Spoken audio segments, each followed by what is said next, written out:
The 90s was a good decade for horror movies. You got great titles like Scream, From Dusk Till Dawn, Army of Darkness, Silence of the Lambs. Ever see this gem? It's called Event Horizon, one of my personal favorites. It's a great sci-fi horror movie from 1997. Kinda hard to believe this movie's over 20 years old.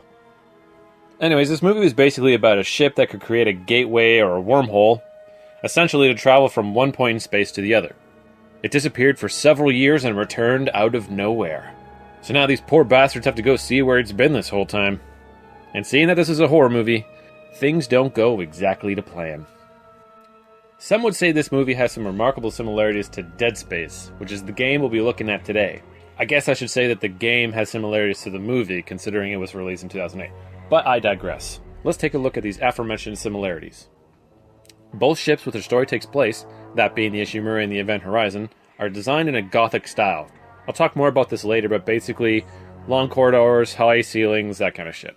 Both feature video and audio logs of loved ones who have died. Spoiler alert. The crew see or hallucinate their dead loved ones.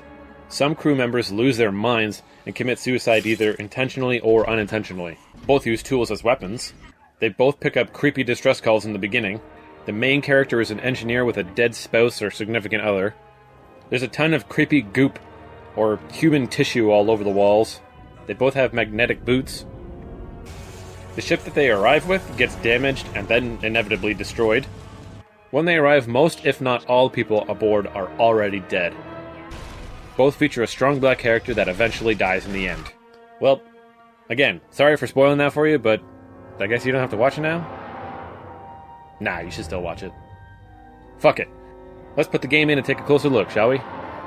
So the game starts off with a group of space repairmen warping through space in their space shuttle. Barb's in the back listening to some Helix, and shit's gone plaid. These Spaceball references doing anything for you? No? Okay. You play as Isaac Clarke, a shy, quiet space engineer. Never gets into trouble. Very obedient. Doesn't say anything apart from... And that's Chesty the Bestie over there.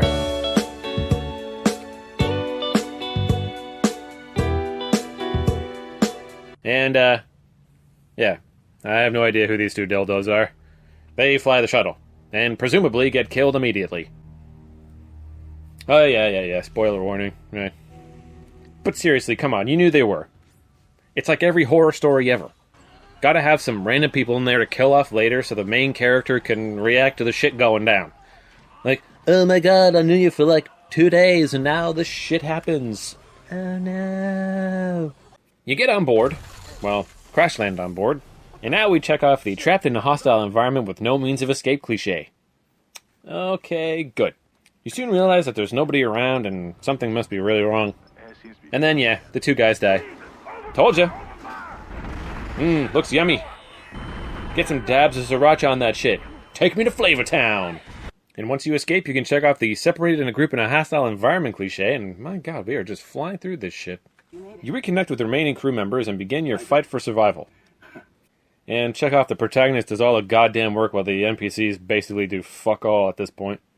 So before we go any further, I'd just like to point out these goddamn tutorials. Even on impossible difficulty, which is a difficulty you need to unlock, they still pop up. And there's no way to disable them. They just pop up and say dumb shit like, use run to move quickly. Yeah, no shit! Use run to move quickly. For fuck's sakes. My point is, they're really annoying, and I don't need you. Especially on the harder difficulties. Pretty sure I know how the game is played. I mean, look at Halo, for instance. Remember that part in Halo, when you're abandoning the Pillar of Autumn? Cortana teaches you how to use your motion tracker, and melee through this door, and all that shit, right? We need to get through that. That only happens on easy and normal difficulty. But on heroic and legendary, that shit gets skipped. So why is it that I need this friggin' thing to tell me... And use health packs to replenish your health bar. Jesus Christ, you gotta be kidding me. So anyways, we pick up a plasma cutter at the beginning of the game, and we are told immediately and repeatedly that we are to cut off their limbs. Like really, it's written all over the walls. There's a fucking tutorial pop-up for it. It's written on the back of the box. There's a couple audio logs and things that mention cutting limbs off too, but I didn't even bother finding that. Just trust me. They say it a lot. So we've got a locator that shows us where the objective is. Cool. That way I don't need to ask for directions. Because, you know, it's not like you can ask the locals for assistance. Hey buddy. Is this the way to the med lab? Alrighty then. Yeah, that's the kinesis module. It helps you move large objects and grab objects that are out of reach. Super fun to fuck around with, too. Yeah, no worries, lady. I'll just keep you safe from the monsters. You know, don't worry. Just stay up here. You'll be good. Watch a movie or something. Wait. Right. You don't have eyes. Right. It's okay. Where we're going, we won't need eyes to see. We're also given a stasis module that can help you with some of your objectives. Getting past fucked up doors, slow down your enemies, sometimes in midair, which is interesting. Now, the Ishimura is, well, ugly. And by ugly, I mean she's not like one of those sterile, futuristic spaceships that you see in all those sci-fi movies. It's a very dank, dark, and dirty environment, which, of course, adds to the creepy factor.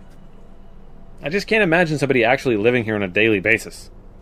I see they added some posters for movies and drinks and stuff, but gross. Bulbasaur, use Razor Leaf! The developers actually used Gothic architecture as their main inspiration and reference when designing each area of the ship. They wanted you to see how the load was being transferred. You know, with all these columns, ribs, and flying butt dresses. They even designed Isaac's suit with this in mind. And since we're on that topic, let's talk about upgrades. There are 6 suits that you can unlock. Here they are. There's a store to buy shit, nose to upgrade shit, weapons to shoot shit, or burn shit, or blow shit up, and repetitive shit. Like these necromorphs playing dead. First couple times, yeah, it definitely startles you. But after a while, you start to get wise. Bitch, I'm killing you before you even have a chance to react. And they jump out of these vents. Once you figure out how they work, you can fuck with them. And then the game becomes less scary and more silly. Come at me, bitch. What the fuck you gonna do? I'm right here. Come at me, bro.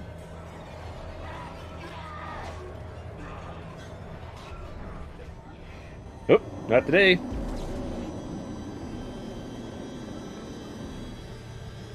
Nah. Dick. What's cool about this game is the zero gravity segments. You're tested to solve puzzles and engage in combat in 0G. There's dead corpses floating around too. Sometimes blood and guts squirting everywhere. It's a nice touch. Certain tasks can be really annoying in 0G though. Like, can you imagine tossing salad in 0G? Your veggies and dressing would be floating all over the place. What'd you think I was talking about? You ever seen fire in zero gravity? It's beautiful.